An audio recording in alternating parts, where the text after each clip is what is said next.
Hello and welcome to our Super 6 Class of 92 live. Here with Gary Neville, head of tonight's big kick-off, Old Trafford. Yeah. How are you doing? We excited for the start of the Premier League season? I am excited. It's come round quickly. That's what I would say. Obviously, being away in Russia and obviously all the football, it was amazing. Just feels like it's really tight this time. But then you think about the game tonight, there's a lot riding on it, and then you think about the game on Sunday like Arsenal City, it does get you going again and make you want to watch great football. So I hope the games this weekend can be fantastic and get everyone back in the mood. Indeed. We want your questions throughout our time with Gary. Ask him anything you want. Try and filter the ones. Social media, always a trustworthy source of questions, but we'll try and answer as many as possible. Got a few already tweeted in.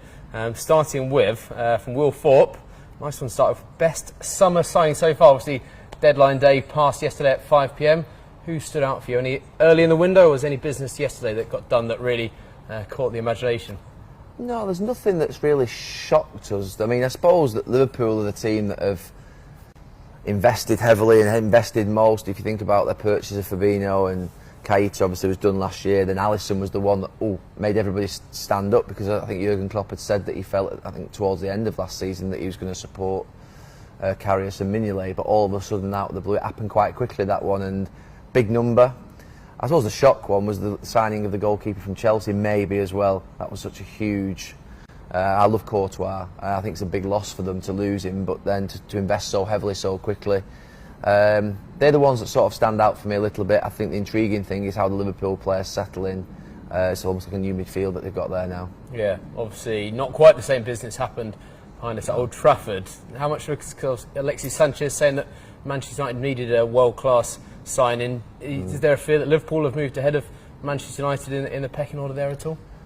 Perception would tell you that, but reality is going to kick in about, was it 6-7 hours time, and the season will tell us what's going to happen. I think the problem is with United over the summer, it's been so public, in terms of obviously Jose Mourinho on tour, not having any players there to start with, and then obviously not getting the signings that he's wanted. It has been messy. Something has gone amiss there between obviously the board and Jose in terms of their alignment over who should be brought in, when should be brought in. What I would say is that for the last 12 months Manchester United have needed a dominant centre-back pairing. Now whether Jose thinks he's got one there that can be the sort of one of those pair and then he needs one more, or whether he thinks he needs a new two, I don't know. But what I would say is that it's been obvious that Manchester United needed to strengthen the defence, not just actually in centre-back but in full-back areas as well. If you look at the rest of the team, you've got De Gea in net, who's outstanding. You've got a midfield now of Matic, Pogba, Fred, Herrera, which, if you said you were starting a Premier League midfield, a Premier League match with the midfield of Pogba and Fred sat in front of Matic, you wouldn't be disappointed. You'd think that three should be able to dominate a football match. And up front, there's riches. Lukaku, Rashford, Martial, Sanchez, Lingard, Mata. We've got everything in that front six. They should score 100 goals, those players, in terms of between them. There's that much talent there. Speed, pace, strength, power, guile with Mata, guile with Sanchez, tenacity with Sanchez. It's just that back four. And the job Jose's got to do now, because they've not strengthened in that area than the right back, obviously, who's injured at the moment, but generally it's the players from last season, is build a back four and a protection unit in front of them that can get through this season and still win the Premier League, because that has to be the ambition. Throughout all this noise over the last few weeks, we shouldn't come away from the fact that the ambition of this club this season should be to win the league. Not signing a centre-back doesn't let anybody off the hook on that. Yeah. Keep your questions coming in. Twitter, Facebook. Nice easy one for you here from Chris Upton. Who will finish in the top four? I presume you put United back in there. Yeah, City, United, Liverpool, and I really find difficult Chelsea, Arsenal, and Spurs. I really do. I will say Spurs because of the fact that they've proven it over the last few seasons. But if you look at the fact they haven't made any signings, they're playing their first few games away, they're changing stadiums, they've had I think 8 or 9 of their first 11 playing in the latter stages of the World Cup right to the very end. They have got some issues to be able to deal with that Michel Pochettino I'm sure will deal with, but that's the one thing that makes me think is this going to be a little bit more difficult this season. But he's dealt with most things in the last few years. They've got a good spirit, good squad, they know the system, they know the players, he knows the players. I would say Tottenham, but it could be any of those three. Yeah, obviously signing those key contracts, moving to the new stadium as well, whether that's going to be a boost or again another hold-up in Tottenham's development perhaps? The way they dealt with the move to Wembley last year, when all of us were asking questions before how they would handle it, this would be a problem for them.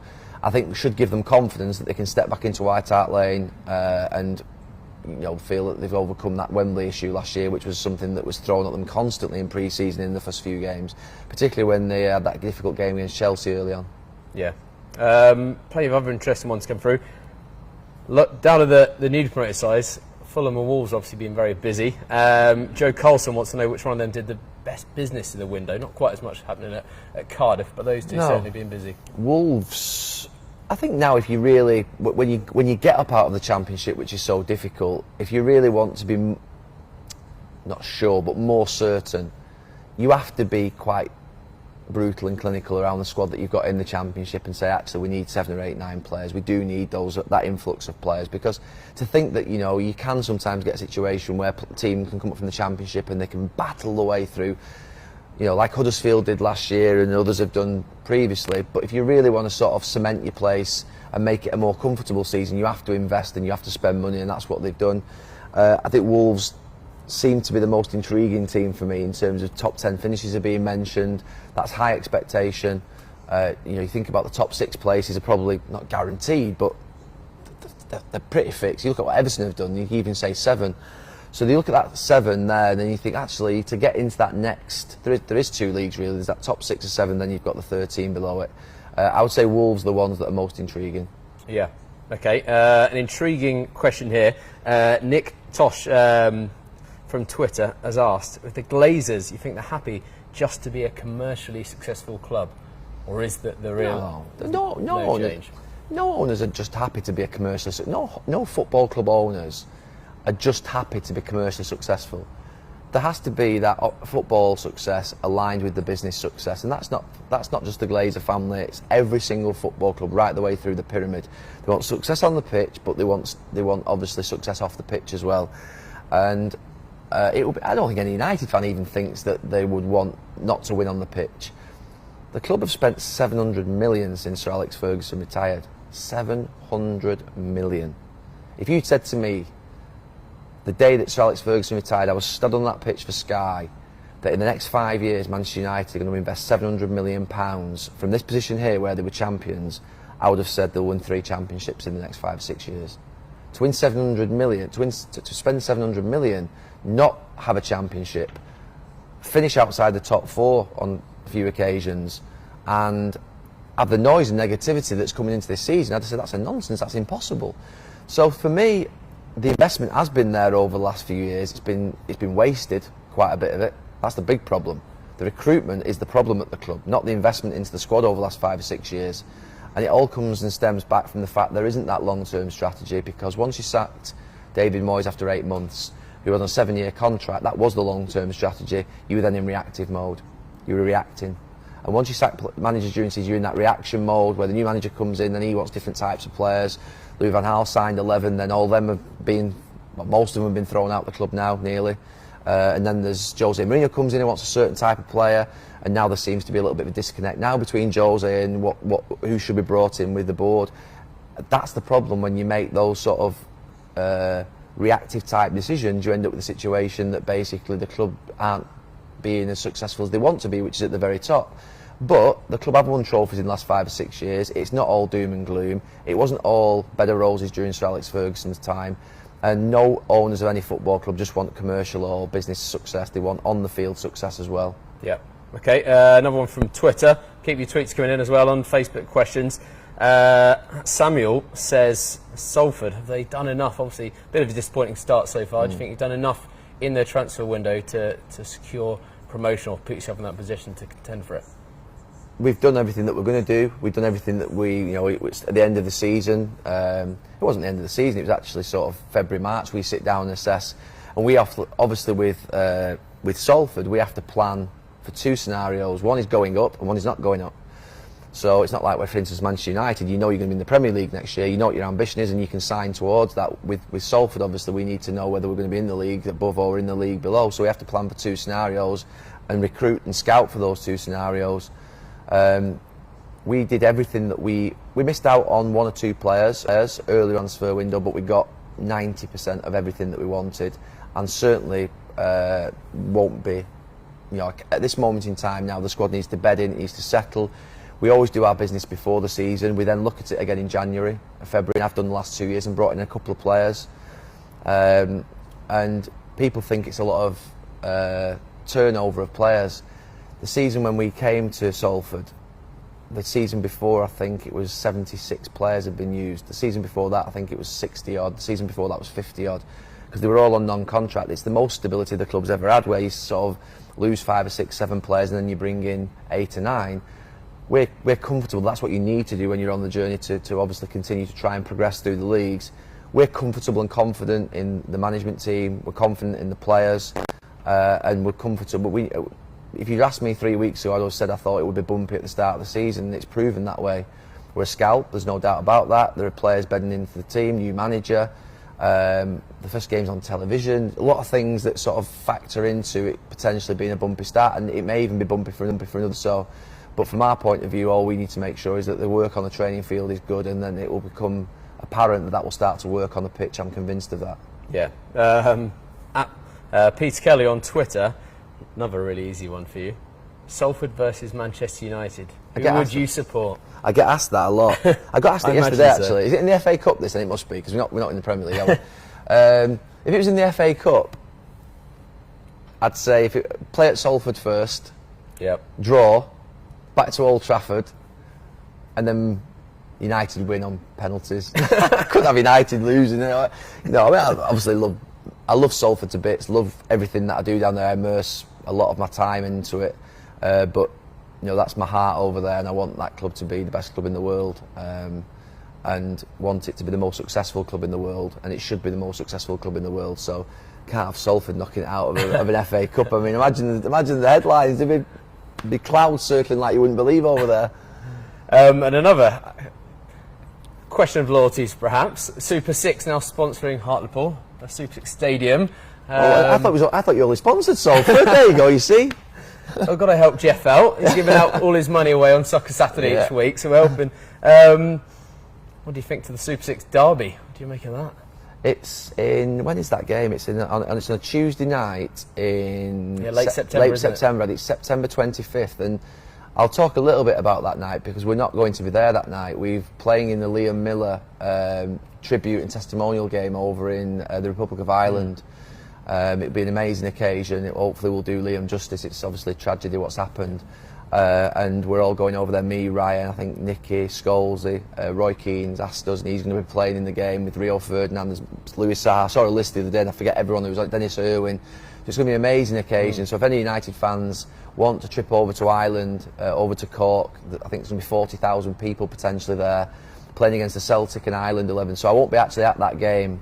But I thought it was worth mentioning where we are going to be that night. And that game, hopefully by then, 25th of September, we'll have had a couple of months, we'll have bedded into the season, we'll be in good form, because we'll need to be in good form. You look at all these clubs, every time you look at a team, you think, there's a big club with big aspirations, there's a club that's obviously got a big history, and we are there to try and, we're new into the league, we have to try and prove ourselves, and so by then hopefully we'll have bedded into the league, we'll have settled down, the team will have settled down, the squad will have developed a relationship on the pitch and developed a relationship off the pitch.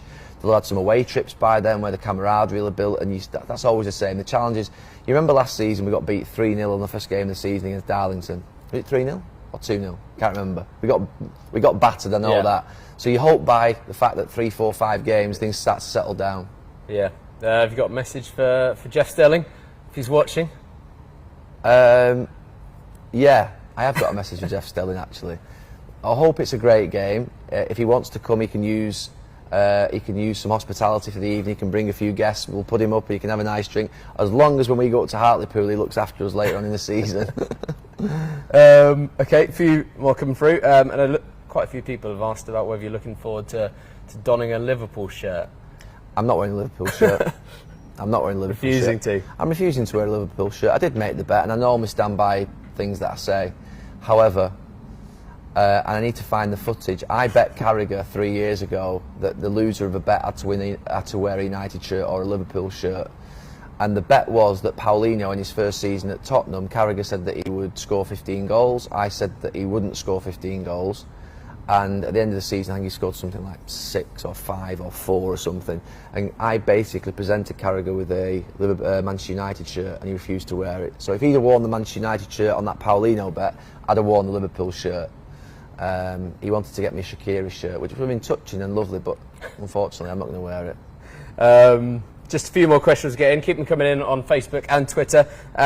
Here's one. Obviously, big debate as to how Mo Salah can follow up that season last season. So Kyle Bignall says, how many goals do you think Mo Salah will score this season after his 32-hole last time out? It's a question. I mean, I'm with Jamie Carragher's downstairs here because we've just been doing the pre-meeting for the match tonight. And was talking today. That's one of my big questions that I was asking towards the end of last season. Is it? It's not a one-season wonder. I don't believe that. But is it a spike where you have that season that's just amazing? You jump up here, or is it now he's constant? Is that what he's going to be? He's going to be a 25, 30 goal. I mean, if he got 25 goals this season, it would be amazing again. Yep. Over 20 would be outstanding.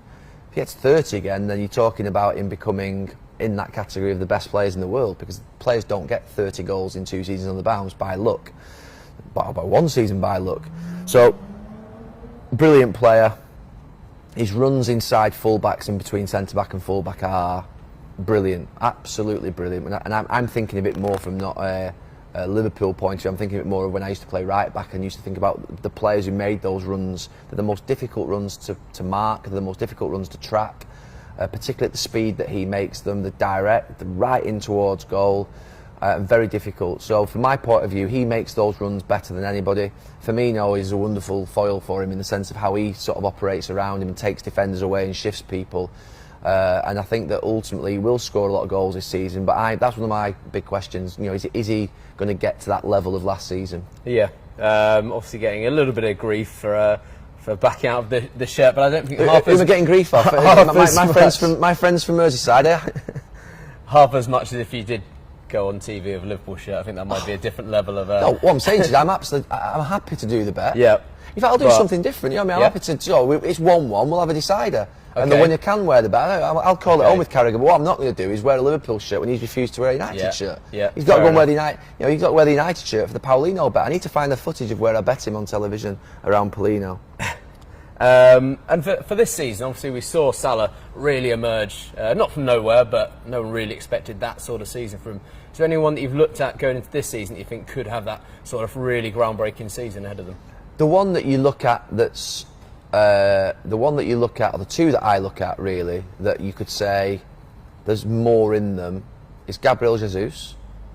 When's he, he's fantastic, but when's he going to go and go, boom, there you go, 25, take that Aguero spot off him.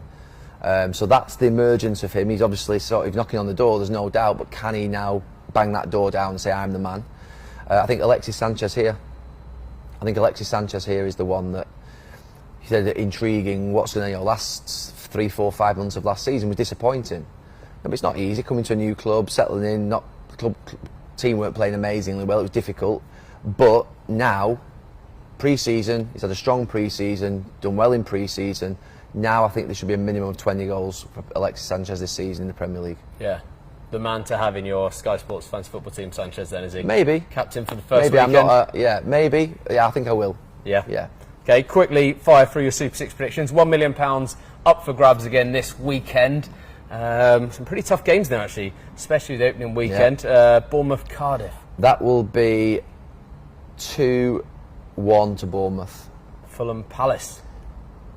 Don't please mistake my certainty of saying it will be 2-1 for Bournemouth as going in any way, shape or form thinking that I know what's going to happen. I'm absolutely useless at these. Fulham and Palace, that's a draw. All over it, it's a 1-1. Okay, Huddersfield, Chelsea. Chelsea will win. And it will be 1-0. Watford, Brighton, that's a tough one. Yeah. Be a dog of a game, that. Dog.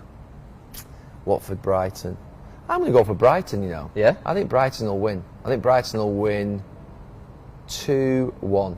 Okay, Aston Villa, Wigan. Big game, Villa, Wigan, Villa. Villa will win 3-1. Norwich West Brom finally. For your £1 million. I'm sure the National League would love to see you win and invest absolutely. into Of course the division. Yeah. Norwich and West Brom, that will be Norwich will win, and it will be 1-0. Okay, final couple of questions. Amit asked on Facebook, what about Anthony Martial? What's going to happen there? What a talent. Come on. Come on, Anthony. Come on. It's up to him to... Honestly, this is not an Anthony Martial point, There is nothing more disappointing in life than not seeing someone realise their potential and talent. And this guy has got everything you would want. Great finisher, speed, can dribble, beat a man, composure in the final third. Come on. Every time I watch him, sometimes if most of the games I do from the gantry and I'm on television or in the studio, but the times that I come here to watch the games, just as a fan, when it's the odd game I've got a weekend off and it's a Saturday afternoon, 3 o'clock, and I'll sit on the opposite the main stand in the big in the Sir Alex Ferguson stand, and he'll be in front of me in the first half on the left wing, and I'll be watching him so close to him, and I'll be thinking, come on, make those Mo Salah runs all the time in between the right back and the right centre back. Make those runs all the time. Get in there in that area. He doesn't do it enough. He doesn't become a striker often enough, because I think he's a great finisher. What he does tend to do is get the ball, and then he'll make movements in by trying to dribble in, but then sometimes he comes back. I'd like him to be a little bit narrower when the ball's in central areas towards the edge of the box. I think Salah's a great example of it. I think over the years people like Freddie Ljungberg have been great examples of it. You see Cristiano Ronaldo, when he used to get his goals in wide areas, used to make runs in at the back post. I'd like to just see him make those more direct runs, because the potential, the talent, everything is there, but he's the only person that can determine the outcome of his career and what he's going to deliver, and he has to go and grab it quickly, because it's one career, one life, it's where you always got to think of it, and I just, to me, want him to grab it. And I've been critical of him at times and feel as though he's underperformed and he's underachieved, but now can be the time. Clean slate, forget all the negativity, get rid of all the noise out of your head, forget the fact whether that manager said this, that pundit said that.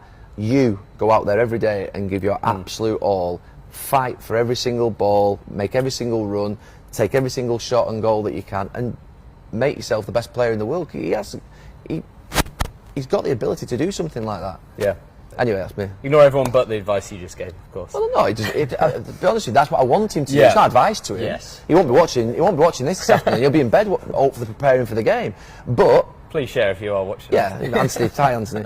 No, my view is that I want him to do it for him. I'm not giving him advice. Yeah. All right, final question, and it is simply one name or the other, from Edward Mulhall. Who will finish higher, Manchester United or Liverpool? United. Okay, there we have it. I think when the dust settles, I still think Liverpool have got to prove, as I sit here today before the first game of the season, Liverpool have got to prove that they are better than this Manchester United team over a season. They have to prove that. And they could. But for me at this moment in time, I'd say Manchester United. Okay. All right, we'll let you go. Get ready for tonight's action. Enjoy the game. Turn to your Super 6 prediction. Download the app before 3 p.m. on Saturday for a chance to win £1 million.